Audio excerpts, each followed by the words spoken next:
20대부터 관리하세요. 이 병 무시하면 노년에 땅을 치고 후회합니다. 골다공증. 초기 증상 없어 더욱 위험. 골다공증은 한 번 진행되면 되돌리기 어렵다. 증상이 거의 없어 대수롭지 않게 넘기기 쉽지만 뼈 속에서는 이미 균열이 시작되고 있을 수 있다. 어느 날 사소한 충격에 손목이 부러지거나 갑자기 허리가 굽는다면 이미 늦은 단계일 가능성이 높다. 겉으로 드러나지 않아 침묵의 질병이라 불리지만 뒤늦게 찾아오면 삶의 기반까지 흔드는 질환이 바로 골다공증이다. 뼈는 나이가 들수록 자연히 약해지지만 그 속도는 스스로 조절할 수 있다고 전했다. 이어 골다공증은 늙어서 생기는 병이라는 인식이 가장 위험하다며 2030대부터 뼈를 위한 생활 습관을 갖는 것이 가장 좋은 예방책이라고 덧붙였다. 골다공증, 보이지 않는 구멍이 문제. 골다공증은 말 그대로 뼈의 밀도가 줄고 구조가 헐거워지면서 약해지는 질환이다. 정상적인 뼈는 단단한 거층 안쪽에 스펀지 모양의 미세한 그물망 구조가 있어 충격을 흡수하고 체중을 지탱한다. 하지만 이 구조가 무너지면 뼈 속에 빈 공간이 늘어나고 외부 자극에 쉽게 부러진다. 나이가 들수록 뼈를 구성하는 칼슘과 단백질 흡수율이 떨어지고 재생 속도도 늦어지기 때문에 여성 환자가 94%로 많다. 폐경 이후 여성 호르몬 분비가 급격히 줄어들면 뼈 손실이 빨라지기 때문이다.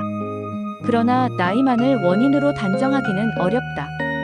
저체중, 급격한 체중 감소, 만성 질환, 특정 약물 복용 이력 등도 뼈 약화를 일으킬 수 있다. 가족 중에 같은 병력이 있거나 영양 섭취가 불균형한 경우에도 위험이 높다. 햇빛을 거의 쬐지 않거나 운동량이 부족한 사람, 잦은 흡연과 음주 습관도 뼈 손실을 촉진한다. 골절로 처음 알게 되는 경우 많아. 골다공증은 통증이 없어서 방치되기 쉽다. 하지만 내부에서는 미세한 골절이 누적되고 있다. 어느 순간부터 키가 줄거나 등이 구부정해지는 변화가 느껴진다면 이미 척추 압박 골절이 진행 중일 수 있다.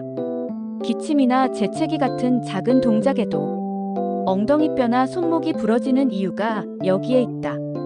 이 질환의 무서움은 합병증이다. 엉덩이뼈 대퇴골 골절은 회복이 오래 걸리고 수술 후 후유증도 많다. 척추 압박 골절의 경우 허리가 굽고 체형이 변하면서 보행이 어려워지고 활동량이 줄어 근육까지 약해지는 악순환에 빠진다. 2030대부터 뼈를 지키는 습관을 만드는 것이 가장 현명하다. 실제로 뼈의 밀도는 30대 초반까지 최고점을 찍고 이후 서서히 줄어든다. 뼈를 튼튼하게 유지하려면 운동이 중요하다. 단순한 스트레칭보다는 체중을 실어주는 운동이 효과적이다. 걷기, 계단 오르기, 근력 운동 등이 대표적이다.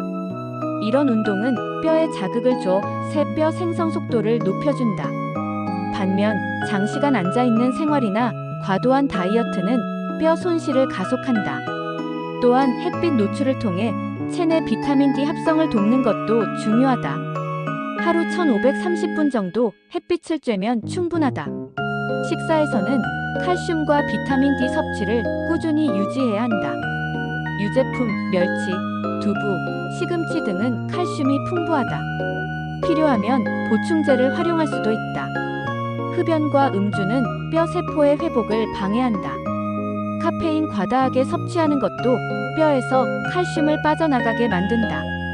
이런 습관을 줄이는 것만으로도 뼈 손실 속도를 늦출 수 있다. 폐경기 여성과 70세 이상 고령자는 골밀도 검사를 정기적으로 받아야 한다. 검사 간격은 보통 12년이며 위험 요인이 있는 사람은 매년 검사를 권한다. 조기에 발견하면 골절 위험을 줄일 수 있고 적절한 약물 치료를 통해 뼈 손실을 억제할 수 있다. 골다공증은 노인만의 질환이 아니다. 지금의 습관이 10년 뒤 뼈의 운명을 좌우한다. 젊을 때부터 뼈를 챙기는 사람만이 노년에도 자유롭게 움직일 수 있다. 젊을 때부터의 생활 습관이 결정짓는 평생 건강의 문제입니다. 지금의 작은 실천이 미래의 큰 차이를 만듭니다. 뼈 건강. 오늘부터 시작하세요.